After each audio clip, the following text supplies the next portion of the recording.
That thing looks fucking terrifying. We are back. For our final hour for Blades, the doctors have been dispatched, beheaded, inflicted with primordial god tendril fear. And meanwhile, outside on the canal, our friend Aldo is doing something. What are you doing out there, Aldo?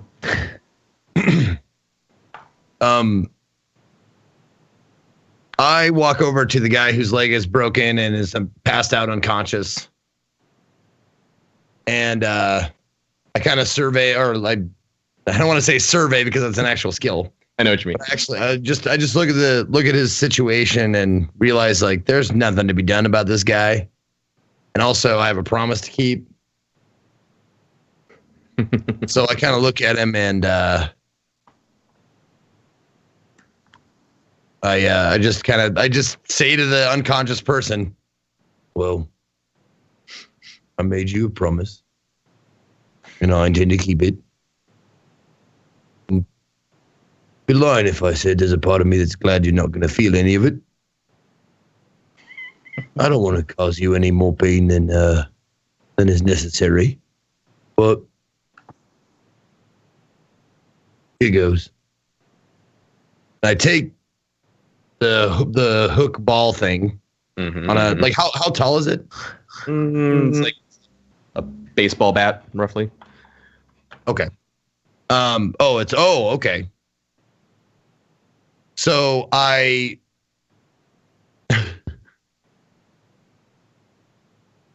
now we're close to the canal, right? Yeah, you're right on the edge. Okay. Is there places to tie up like little boats and stuff? Yeah. Okay, good. Because I had a plan for this. So There's what rope. I do is, yeah. What's that? There's rope and stuff like good strung around. Perfect. Okay, so what I do is I take the hook in and I shove it up his fundament and his ass. I shove it up his ass, and then I kind of drag him to the shore by near a place where I can find. There's a place where you can tie up boats or whatever, and I even drew a little picture as to what I want to do. Wow. And it's like that. Okay, yeah, I'm getting you. Yep. I tie off spot with the thing up his ass, and you can see at the top of the little tie off, the top of the little weapon right there. Yeah, you can see it right there. There's a note. There's a note. Okay, of course. There's a note. Is this directly outside of Salia's house, or are you like going down a few doors fronts? Yeah, let's not shit where we eat. Okay. Let's not shit where we eat. Let's put him. Okay, ping on the map where we are again. Okay. If you can. Oh, I'm sorry. If JP's listening, I don't know if he's even listening. You're on the east side of 6 Towers, across from the park. Yeah. Where you see that little hexagonal thing where one of those paths end. Oh, I see. Yeah, by the bridge there. There you go. Yeah. Yeah. Okay. I want to put him there, and on the handle of his little weapon, I want to tie a note to it, and that note says, little fish, why are you on land? You belong in the sea, so I gave him a hand."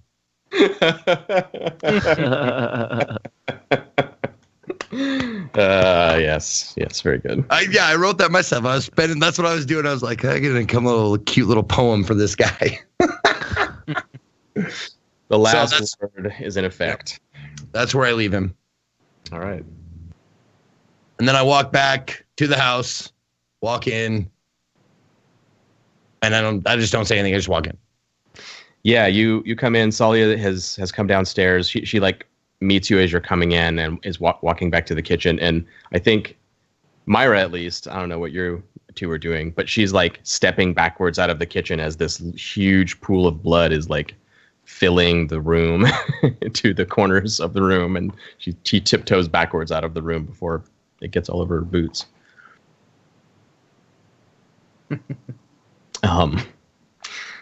Yeah, so you're back where we started in Salia's front room, with her windows shot out and the front doors kind of banging loosely with broken glass everywhere. The wind is blowing. Salia looks around and she says, I think that I shall adjourn to another home for the evening. I wish I could extend my hospitality further, but you understand. This is probably not for the best. If I may, I'd like to apologize on behalf of all of us for bringing this to your doorstep.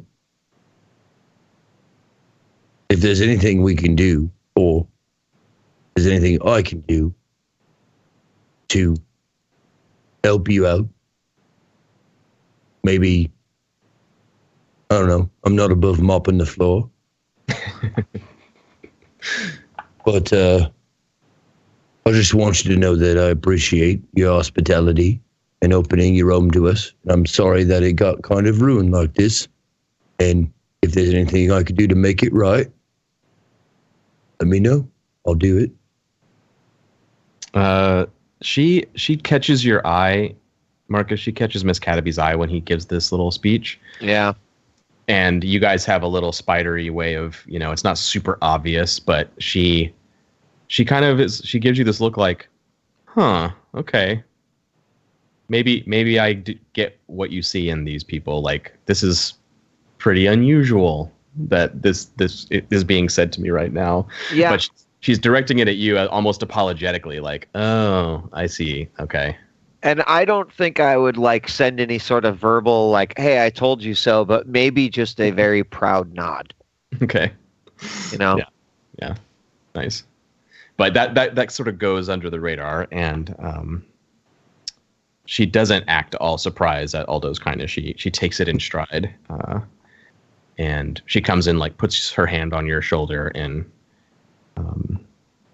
hangs her head down and puts her gun away, and is like, thank you for saying that. I appreciate that a lot. You have no idea. You're a good man, aren't you? And she looks in your eyes, and she's being pretty sincere. She's not making fun of you. And I look at her dead back in the eyes. Well, I don't know if I go that far, but I think everybody has to have a code. Everybody's is different. This just happens to be mine.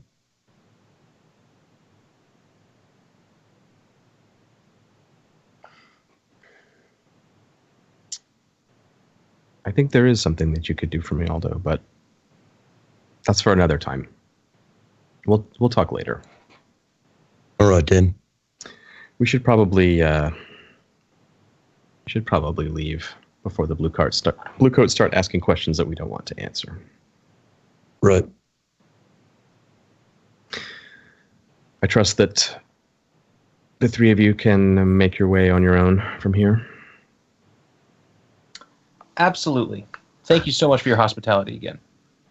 He says with the gore and, like you said, the damage all over. She has a different... She's not warm and friendly to Carolyn. She's looking past you at the beheaded dude in her kitchen, and just kind of... She doesn't act mean to you, but she kind of ignores that and doesn't say anything to you. Sure. She motions her head to Myra. Myra reloads the shotgun and puts on a big coat, sticks it under her coat, and the two of them vanish off into the night.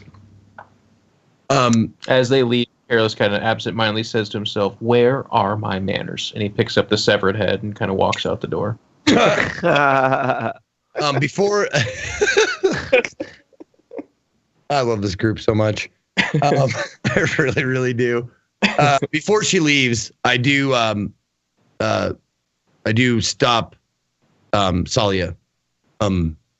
Now, if I may, one moment. And I take out like a little notepad that I have always on me now, due to our moniker. Yeah. I write down 3 names. Captain Velkin, Jermaha, Karthoris. I write down those names, and I fold up a piece of paper, and I hand it to her, and I say, these names are very important to me.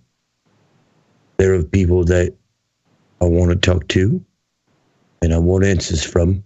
Now, I don't expect anything, but once you think, or if you think, that we're square, any help you have on these people would put me in your debt forever. And I don't say that lightly. You don't have to do anything now, but if you think that we're on equal footing again and we've repaid you for what we've caused, I would ask that you help me out with these. And I hand her the note. Okay. She slips it into her vest and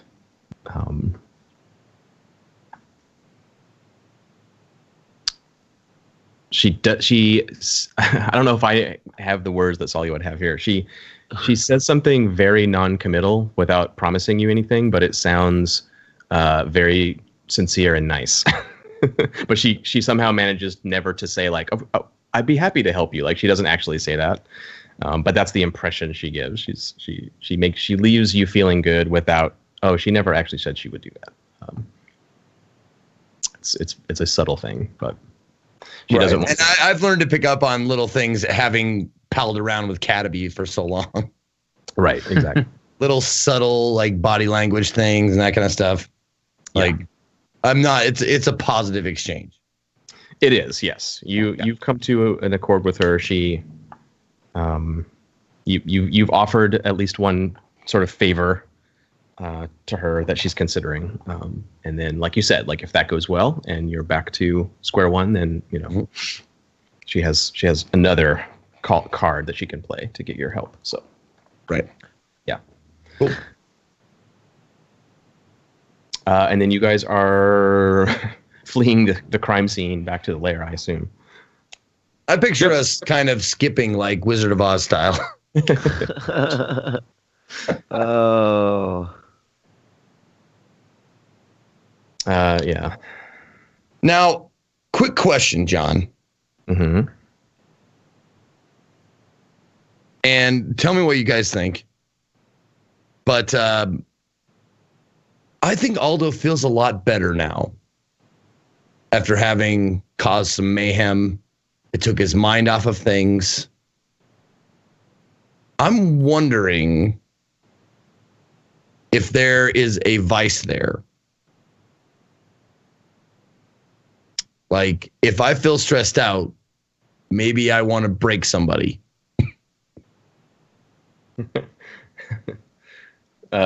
You indulge your vice by hurting people? Is that what you're saying? Something like that. I'm going If not down a vice path already. I mean, I can offer the alternative, which is that you are starting to see She Who Slays in the Dark as something more attractive. Oh, so we're gonna like move it towards what you want there, Jeff? No, I'm just offering it as an alternative. If you want to make your third vice switch, far be it for me to get in the way. You know what I mean? I would say, Zeke, that for it to be a vice, like you would accomplishing goals for your gang to hurt people isn't enough. Like you have to go and hurt people for fun, for no benefit or anything, just to make yourself feel better. No, that's what I was thinking. Yeah. So like this thing that you just did wouldn't satisfy your vice, but it may point you down a road of wanting to do that as the new way of relieving your stress. And there are plenty of places in Duskwall you can go to inflict pain on people to de-stress. Yeah. Yes, that is a thing you could definitely do. Because I'm just trying to gear it towards my new trauma. Yeah. Like the having hung around with a cold ass motherfucker like Careless. Yeah. I think my priorities might start changing from the high class to something a little bit more nefarious and a little bit more dark. Sure. I have an idea for a first sort of scene for that. Next time you indulge your vice, we could maybe go down that road. Perfect. Yeah, that's great. Cool. Anyone need to do anything here, or we're just fleeing the cops at this point, right? Yeah, we're just fleeing the cops, making our way back. The tentative plan was to get Caterpie back so she can start researching Bear and Margot or whatever her name is. Not Margot. Yeah. Margot? Yeah, the war kind of interfered with that general plan, but you've you blunted their first assault, or second. I guess technically their second assault on you. Yeah. Essentially removed one of their allies. I'm gonna make a fortune roll. I know you guys don't like to see that stuff, so I'll do that off. I like it. I don't mind it, bro. You know, if you want, I I can make their fortune roll here in front of everybody if you want to see how. You know what? Just how When much. Anne's away, we play. You know, as there's, There it is. let's see it. All right. There it I'm gonna is. see if the Now, do we want for them to move away from each other, higher or lower? So I'm gonna rate their. So when you make a fortune roll, you think of a trait to roll, right? So I think what we should do is come up with their loyalty to the Foghounds. Maybe is the trait that matters here. You've given them good reasons to not back the Foghounds. They're allies, and that's why they were here tonight. But you've given them a good reason to say, you know what, this is actually your problem, Foghounds, Okay. not our problem. But they do have some measure of loyalty, and we have to measure their loyalty against fucking God terrifying eye beams and also getting their guys. I mean, it was a close fight, but you guys did win, so it wasn't like you steamrolled them, but still. I think Carel's finishing move there is what's making them roll their loyalty. We got one spooky motherfucking Takarosi on our side, so Yeah. So I'm just gonna check the gang or the faction status here real quick to make sure I'm not doing anything too stupid. Foghounds, allies, Dockers, allies, Foghounds. I want to make sure that I didn't put that one of their brothers or something in their backstories. I think they're just allied gangs. Yeah. Okay. I'm gonna give them 2 dice of loyalty to roll here. Actually, I'll use the actual fortune roller thingy. Let's do it legit. Too legit. We want them to fail this roll, right? Yes. A failure of loyalty will be what you want, probably. double ones. Well, there's Double ones. very few 6s tonight. Don't do it now. Dice off. Jump ship. There we go. Oh, Come on. Oh. every time. Well, you put them to the test, but they stood up. They stood tall. It's all you can do sometimes. Yep. Apparently, their loyalty is stronger than God tendrils. Well, if you have nothing else planned, we could do our downtime now. That way, next episode we can just get up and going. Yeah, that's what I was thinking too. I think that's smart. And you have that idea that I'd love to hear. We'll kind of skip Nice over idea, John. the escape, and we don't need to get mired in that. We've already done a lot of fighting and stuff. So the blue coats show up after a while to this scene of a dude hanging by his fundament. Yeah, what'd you call that? His fundament, his butthole. It's fundament. And Never heard a beheaded dude in a kitchen, and why are Dockers here so far away from their territory? Someone's going to start a case file somewhere and put it on a pile to look into. So we can sort of fast forward and do a quick montage of downtime as Anne, as Rune rolls around in her bunk, sweating, seeing terrible visions of Lord Skurlock in a burning building, and it'll be okay soon. Yeah. Cool. So you guys are still at war with the Falcons. So everyone gets one free downtime action to start. Who wants to go first? I can start. Go for it. I'm going to do a de-stressor for my free action. Mm-hmm. Is this in the bowels of the church again, or are you going to go hunt a person as you've done sometimes? The more like the extreme. This is traditional. Yeah, this one's just traditional, I think. Okay. Yeah, so there's a ritually prepared hollow in the basement of the Church of Ecstasy that there's still that relationship has still survived. They're still like providing you with these hollows to desecrate. Four less. Yep. So this time, Jeff, when you are desecrating the hollow, the shrine of the goddess behind him, there's this like ancient looking sort of simple clay representation of her with a fire behind it, and there's eye holes cut in the clay where the firelight shines through. I think we've mentioned that before. This time, as you're doing the ritualistic desecration, the hollow, the goddess speaks through the hollow. His mouth hangs slack, and this breath comes. He's not talking. His mouth isn't moving, but every time he exhales, this voice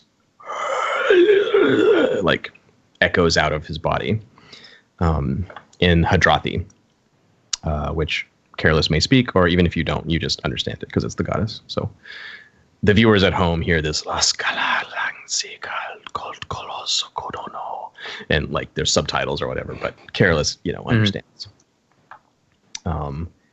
And it's a message. It's a message of, it's not a reprimand. That's too strong a word.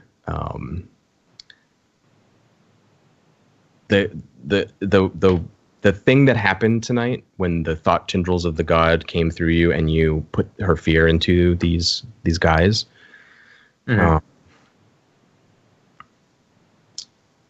Chastise is the right word, maybe. She reminds you that these men who you fought and you were right, to be strong and to draw steel and to protect your life against them. But they serve vengeance. Bear is doing what's right. He's exacting vengeance against those who have wronged him. And the goddess doesn't like take sides in that sense in human affairs. Like she's not like on his side or on your side or whatever. But she's just she's stepping in. You're her anointed one, and she's kind of saying to you in this speech that she doesn't want you to lose sight of what's important. Vengeance is what matters, and stay on the holy path. Don't let yourself lose sight of what's truly important as far as the goddess thinks. This is her point of view. Yeah, so I think like this diatribe kind of comes out of the husk basically, and Careless is looking up. He's in his classic. He's shirtless when he does this. He's got his clothes folded neatly behind him. He was mid carving, so it's like a pretty gory, essentially effigy, basically. And he's just kind of like looking up at it and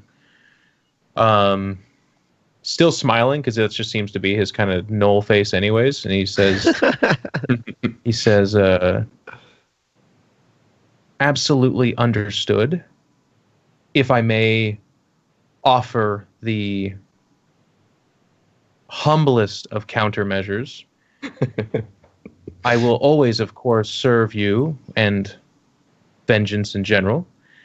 But keep in mind, this group that I've amassed, I have great promise and great hope that it will lead me to the domicile of the demon Satara, and I will take back that which is mine, which is perhaps the greatest chance for vengeance that is offered before you right now, that I know of course. If I hear of a greater story, I'll be sure and snuff that out, because I want all the glory for myself.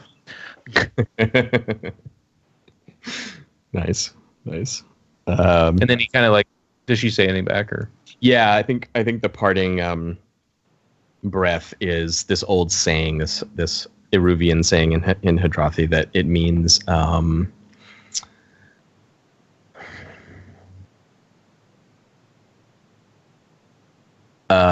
would you translate it? It's like riding a tiger.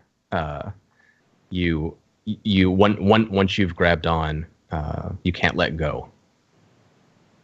She's saying like, okay, if that's really your mission, if it really is this bigger thing, okay, that's you're all in, and maybe these smaller vengeances, these little bits of friction don't really matter, because that really is all that you're about. You're heading for this bigger goal, or at least that's what she's saying. Like, okay, I'm willing to agree with you if that's what you're really saying. Okay, and then when that kind of comes out, he like has a sigh of like, wonderful, and then he kind of reaches up and just cuts the throat of the the hollow. Yeah, of course. So that was my one free action, and then I'd have to pay for anything else. So like, let's talk about this level 1 harm. I've never had harm. Yeah. Does that go away after a break, or do I have to do something? You have to recover, which is a downtime action.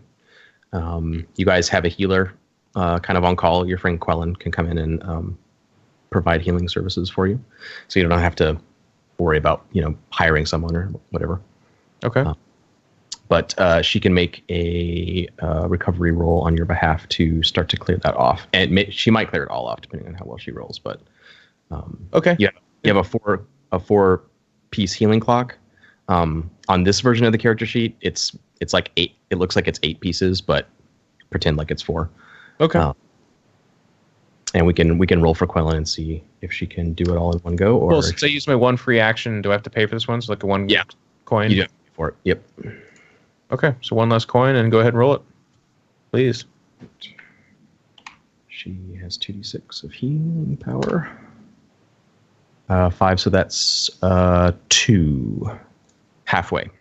So that fills 2 of your clock. So if she heals you again, or you get healing again for 2 on your clock, all of your harm drops by 1 level when that happens. So your level 1 would go away, but it's not gone yet. Okay, I'll just pay another coin and do another one. Can I do again? Yeah, you can do that. That's fine. All right. So you can just hang out at the lair and get buy more supplies. Yeah. Yep. There you go. That's 2 more. So it's gone.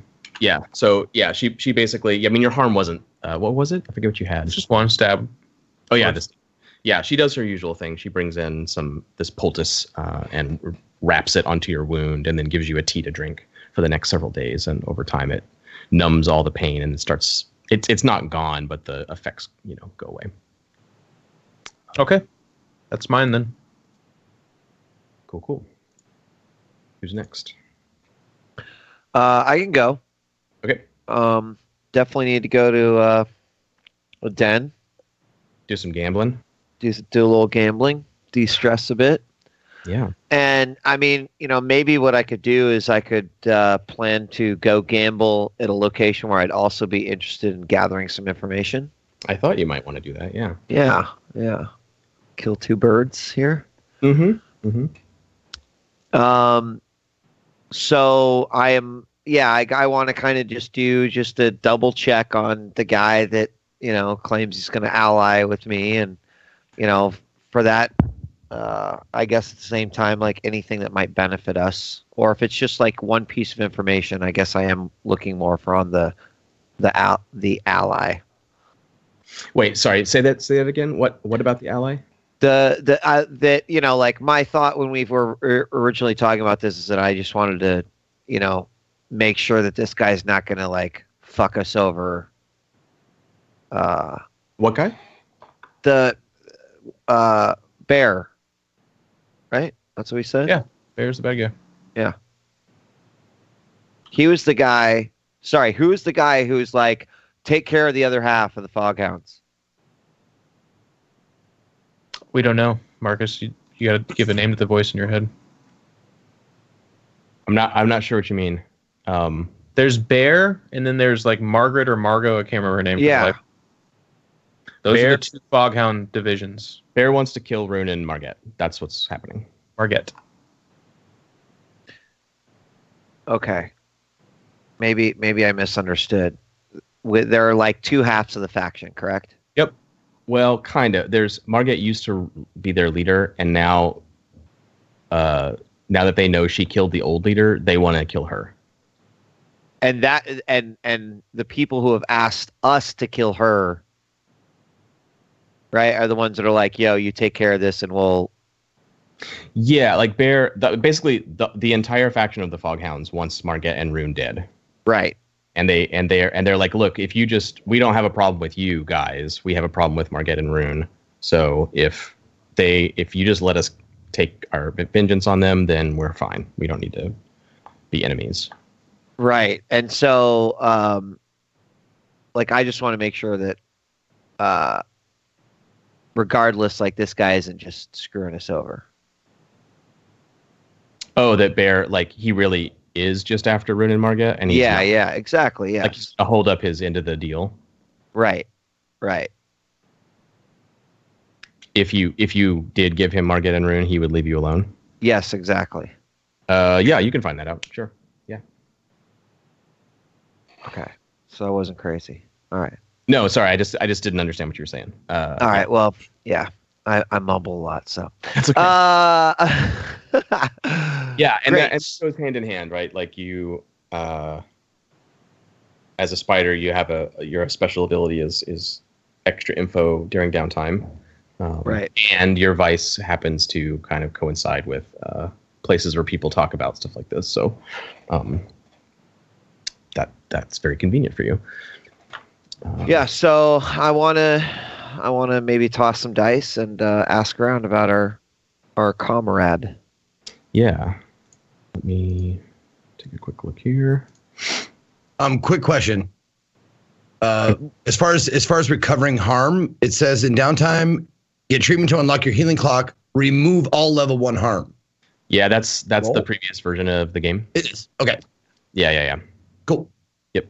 Now you have that knew it worked differently before. Yeah, you used to have a really long healing clock, and now you have a short one. And every time you fill it, all your harm goes down by 1. Okay.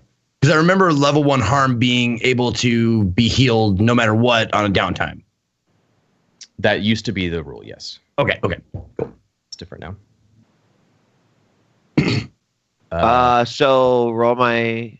Yeah, so I think we're at the familiar place. Like you haven't had to find a new gambling den yet. It's the card room where Lanik used to go.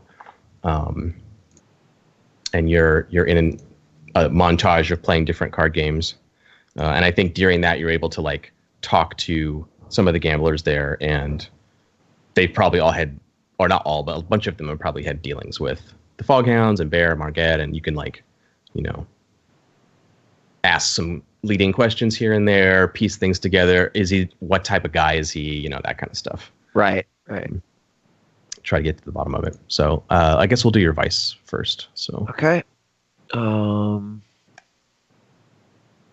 Indulge vice.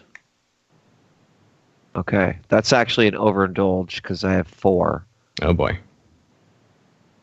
Okay. Fun. Lay it on me. I mean, the obvious one is probably just because I'm also doing this while asking questions that there's potential heat, right? Yeah, you get to choose how you behave. Okay. So you somehow brag about your exploits. That would be +2 heat.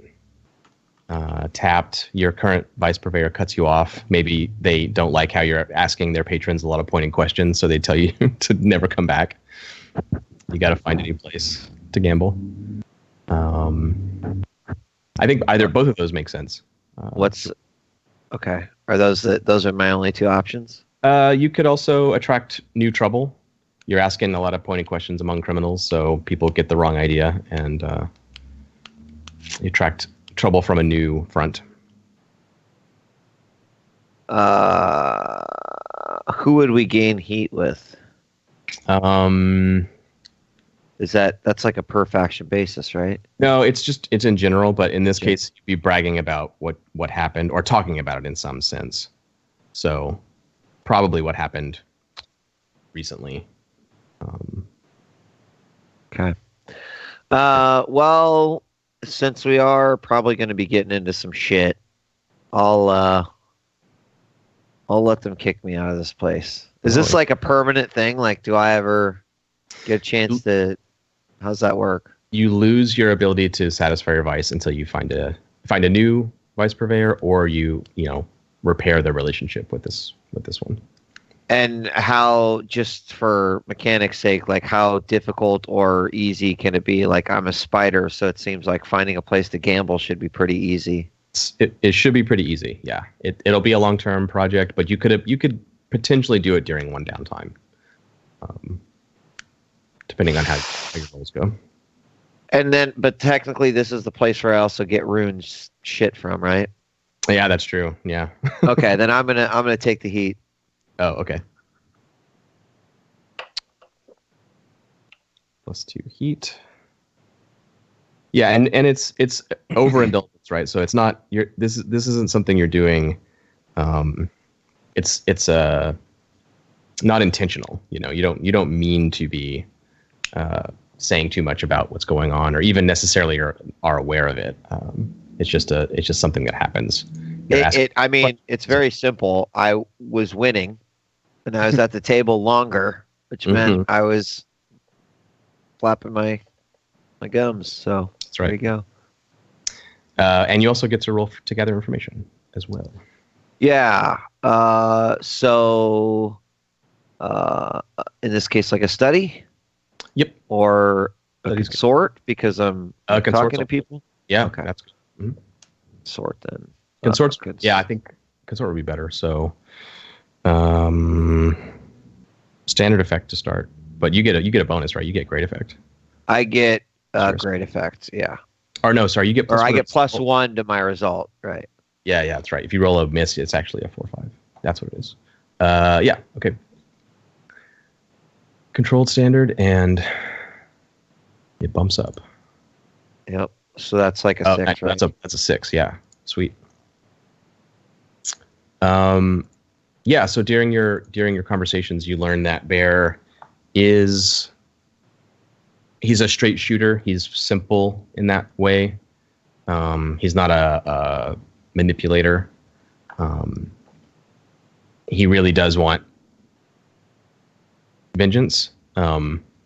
Careless has killed some of his guys at this point, so it's pretty likely that Careless is on the list now too.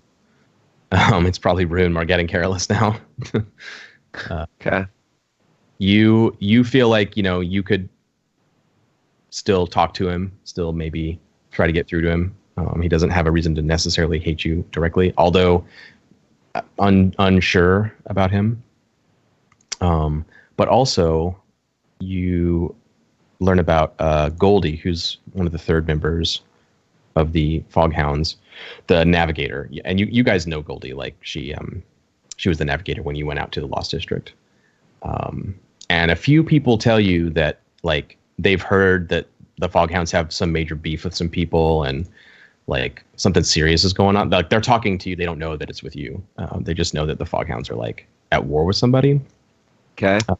And they've heard that Goldie doesn't want any part of that, and like they're speculating like with you in the room. They're like, yeah, maybe she's gonna go somewhere else. Well, I could always use a good navigator. Well, you should talk to her. It sounds like she wants to leave. And they're all talking about how Goldie, like, it's an opportunity to like get her away from the Foghounds, because the rumors are that she doesn't want any part of the war and doesn't want to be involved in this killing and stuff. Okay. Yeah. Did I get the impression then from that information that she might be like an inside person that we could leverage too, or that more like she's just the rumors are that she's wanting out? She wants out, but she wants out if if the Foghounds are in the killing business now. That's what she doesn't want to be a part of. Got it. Okay. Yeah, she could be someone you could talk to probably. Yeah. Okay. All right. Good to know. I think that's all I have then. Okay. Aldo, you wanna wrap up our downtime? Yeah. Want to satisfy your new vice? Yes, I do. So just real quick though, as far as level 1 harm, I have to take care of that or else it doesn't go away. Right. Yeah. Fuck, man. You can always like pay the extra gold though just to get that treated. Yeah, you can do that. Like for an extra downtime action. We since we're at war, we only get one, right? You get one for free, yeah, and then you have to pay after that. Yeah. Okay. You know what? I'll just wrap up my pier stand for right now. Yeah, what's the big deal? Keep it from being infected. That's all. But I just won't like go to a healer until I really, really need it. There's nothing in the rules about level 1 harm becoming level 2 harm just from not healing it, is there? There's a thing in the rules that says, hey, you don't need to play with sepsis and gangrene because their lives are hard enough already. If everyone wants to do that, you can, but no, by default, no. Okay. I'll take care of it in my next downtime. Right now, I want to relieve some stress. I want to destroy something beautiful. That's right. That's right. Yeah, the fact that you have to spend recovery time is kind of the way of representing that this world has kind of shitty medicine, and you just kind of don't get better unless you take the time to deal with it. Sure. But yeah, so I think the scene is we've seen you down at the docks before, by where the fighting pits, like a lot of the main boxing and wrestling and gladiatorial, there's like all different types of things. Before we saw you in the sort of nice part of the fighting area of the docks where it was a roped off ring and there were rules of some kind. There are darker places for these types of things to happen, including like to the death is pretty rare because of the Death Seeker crows and the spirit wardens and ghosts and all that is kind of a thing. But that they do still exist, but they're generally in the nicer parts of town where nobility can kind of pay people off to look the other way. But there's a place down by the docks where there are these fighting pits, and I think we see Aldo like stripped to the waist with his back to the camera, like all like ready, like in clearly some kind of fighting scenario, not the nice roped off thing from before, but an actual like pit that someone has dug, and there's people like around passing coin back and forth, and they're being sort of quiet and murmuring to themselves, waiting for what's going to happen. Are you in here as in your alter ego as the butcher, or are you here as Aldo? Well, if I was going to be the butcher, I would have to have Miss Cataby dress me up again. Yeah, you can if you want. I mean, we could let that slide if you want to have done that. That's fine. Are you? I think I actually, you know what? I think I like that. I think I like the idea of like I think that's a good mechanic for me and Miss Cataby to get closer, because I'd fight and she can gamble on my fights if she so chooses. But also, she has to make me up. Yeah. Yeah. So we see. So I come to her when we get back from this whole ordeal, and I kind of just humbly because this is kind of embarrassing for me that I feel like I need to do this now. It's weird. It's a weird feeling that how good I felt being in the middle of 4 guys and just getting my ass kicked and handing out an ass kicking. Don't give me that face. God damn it. Let me finish my sentence. Look, we've all been there, Zeke. Yeah. It's confusing. Down on your luck. I'm confused. Yeah. But no, I come up to Miss Cataby. Miss Caterpie, I was wondering, you remember when we did that fight and you gave me all them tattoos and all that kind of stuff? I remember winning, yeah. Yeah. Would you be willing to do that again to me? Make me up like the butcher? I don't see why not. Always good practice. All right. And I do it. I'd have fun with it. Cool. Little bit of heavy extra, eyeliner, guyliner around the eye. But you're the butcher. Nice. I'm gonna go down to the fighting pits. If you want to come with me, that'd be all right. If not, no problem. But I'm gonna go down there right now, and I feel like a winner tonight. I hear you loud and clear. Let me grab my coin purse and I'll be right with you. Okay. So, Yeah, down you go. down we And, unlike the last time, you go a little farther afield, out of Miss Caterpie's comfort zone, maybe, to parts of gambling areas that she hasn't really been to much. Maybe correct me if I'm wrong, Wheat. And they're darker, they're hidden. Aldo kind of gets in by virtue of looking like he ought to be there doing this thing. People don't know you, but they let you through because they assume that you're one of them. You're one of the fighters. and correct me if I'm wrong, but the butcher had a mustache, didn't he? Yeah, I think you had a Yeah. fake mustache, right? Okay. Yeah, for sure. you did. Yeah, the old timey bare knuckle boxer's mustache. I Yeah, think. yeah. Exactly. This guy. Yeah. Totally. But so we've seen that set up, and we see the butcher's bare back and turns around in the pit to face his opponent, and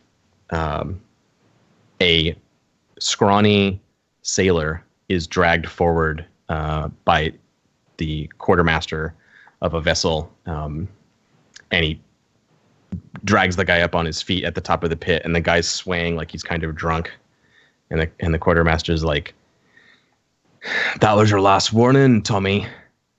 So you get 5 minutes in the pit." And everyone like murmurs. There's no cheering or anything. And he pitches the sailor backwards, and the guy just lands wetly at Aldo's feet and staggers to his feet, kind of drunkenly staring around, helpless.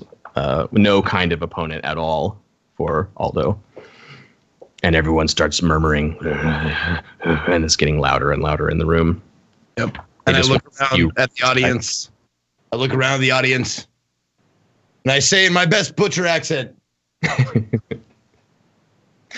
"All right. What should I do to him? Should I beat him? Should I show him mercy?"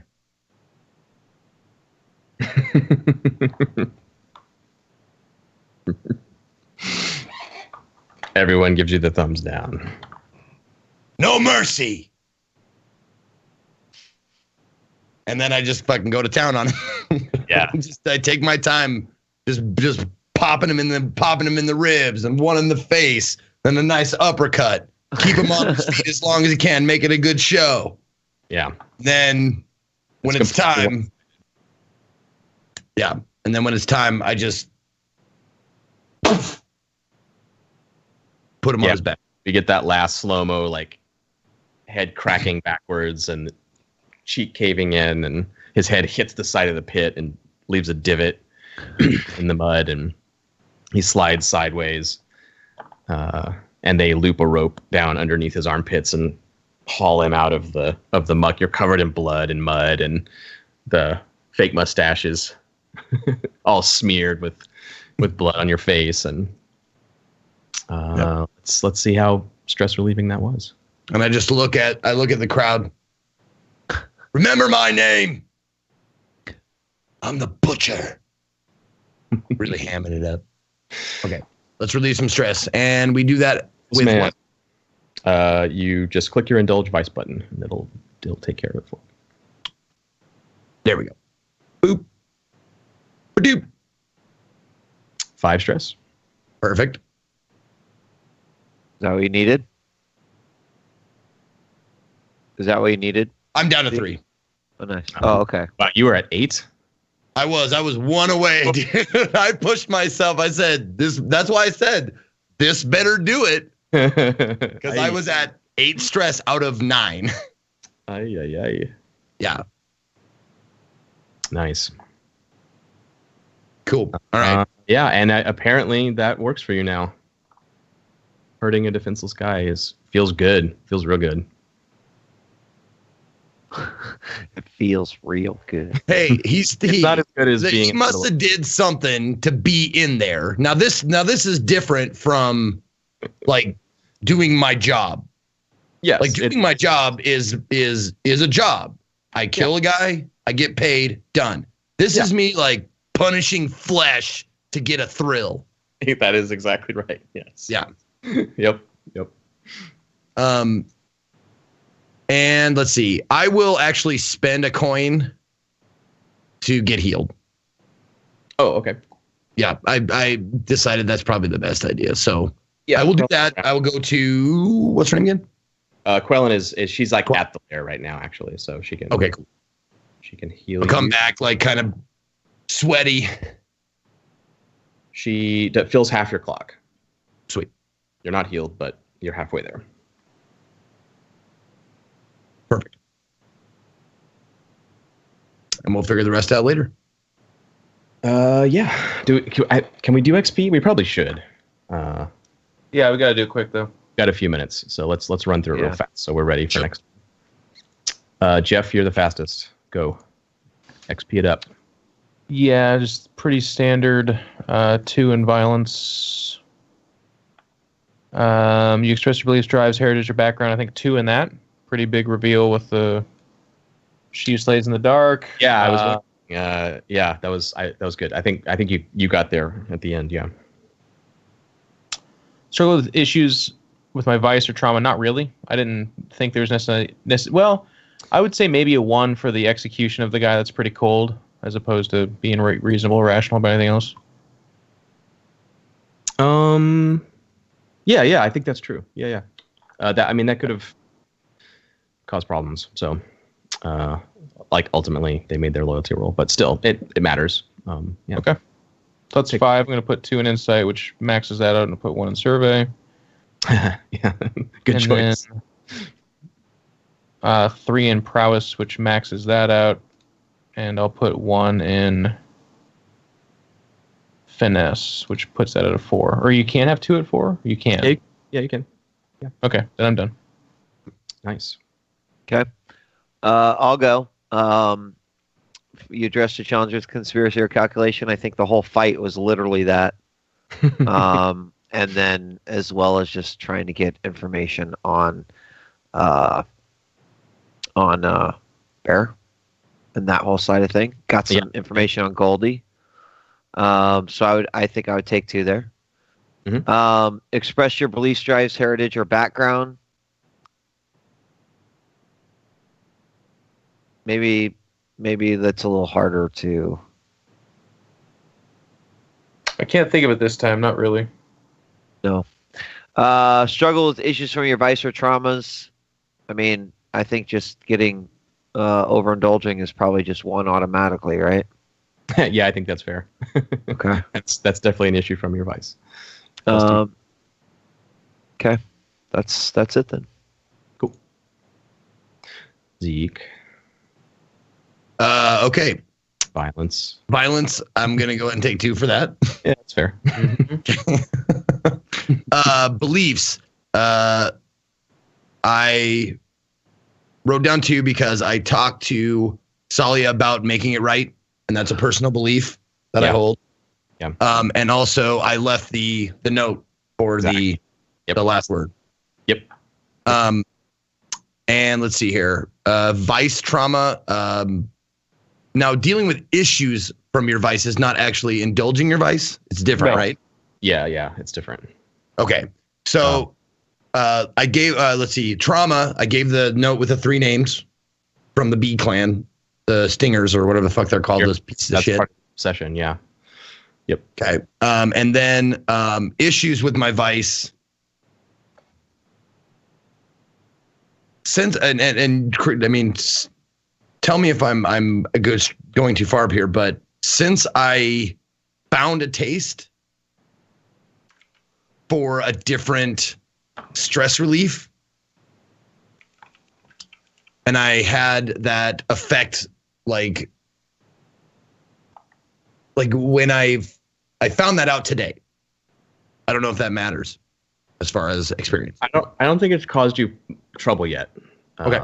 But I mean, obviously it can. Correct me if I'm wrong, John, but what I feel like, and just to get this out of the way, because there seems to be kind of confusion almost every week, but like when it says dealing with issues from your vice or stress, it's more like, man, Zeke, we could really use you not doing that thing right now. But you're like, but my vice is hot dogs, and I'm going to eat this hot dog instead to help you in that situation. And we're like, no. And you're like, well, that's my vice. LOL. It's not like. Yeah, that's the easiest way to do it. Specifically that. It takes you away from things you would otherwise do that would help us. Yeah, or you do something that's bad for the group or bad for you because you're like, well, I just like inflicting pain, so I don't care about the consequences. I'm just going to fucking do it. Okay. Yeah. I'll find a way to work that in. Okay, so that's fine. Don't work too hard. So you can get, No, work it in role playing. No. I was teasing because it's always bad for us. But yes, of course, we all should. Yeah. Right. Yeah. Well, no. I'm asking, like, when you like, it's the XP is there or not. You know, you don't Right. have to. So when you indulge, I'm sorry, I was writing stuff down when you were doing your stuff, Jeff. When you indulged your vice, you didn't take experience or struggling. Right. No, the only time. So mine's cold is my trauma, and that's actually been hard for me to justify as well. But like, there's been a few times where it's a little bit confusing because Careless just seems to kill anyways, but it's not really the case. He is kind of more gamey, but like, there's just been times now where he's just gonna kill him because that's what he wants. You know, he's gonna do that whether it's good or bad. Yeah. Opening Pandora's box and stuff like that. That was part of the trauma. All these things are like, he's just killing people to kind of see the world burn a little bit now. Yeah. Cool. All right. I will take. Oh yeah. Go ahead. One more in Hunt. Hey. Moves that up to 3. Nice. Wow. That obsession is paying off. I'm gonna hunt him now. Well, I'm just hoping that I have a chance to use those 3 dice that I have now. Yeah. Well, pretty much everyone you're looking for, you don't have any idea where to find them. So. Yep. Once Rune's back up on her feet, I'm hoping that I can convince the party to start fucking getting the hive in our sights. Yeah. Okay, let's do crew real fast. You guys did not execute an assassination. Did you? Oh, damn it. This sheet. I swear, every time. I keep forgetting that it doesn't have the right list on it. Continue with challenges above your current station. Yes, you fought the Dockers. They are tier 3. Bolster your crew's reputation or develop a new one. You bolstered your crew's reputation, I think, because Aldo left your calling card. I would max that, say, because also, at least with my attempt to show the Dockers that we're a fucked up group of people to deal with. Oh, that's true. You revealed the weird shit. They're going to talk about that and stuff, right? Yep. That's 2. Express the goals, drives, inner conflict, or essential nature of the crew. Yes. Yeah, I think so. We stood up to the Dockers like they said, give us Rune we'll back away, and we again stood by the fact that we may kill people, but we're not going to kill our own. Yeah, exactly. Also, I think there's a place in hell for people that have a role playing group where the person's absent for a week and then they decide that they're going to be sold out. Yeah. Anne comes back, we're like, "How you doing?" So you wanted to play a ghost, right? That was like a thing you wanted. God. All right. Cool. I will mark your XP unless someone already did it. All right. Nope. No, I didn't. All right, I got it. Sweet. All right. Let's do shoutouts and wrap it up. Who wants to go first? Zeke, why don't you start us off? You betcha. Hello, everybody. I'm Ezekiel III. You can call me Zeke.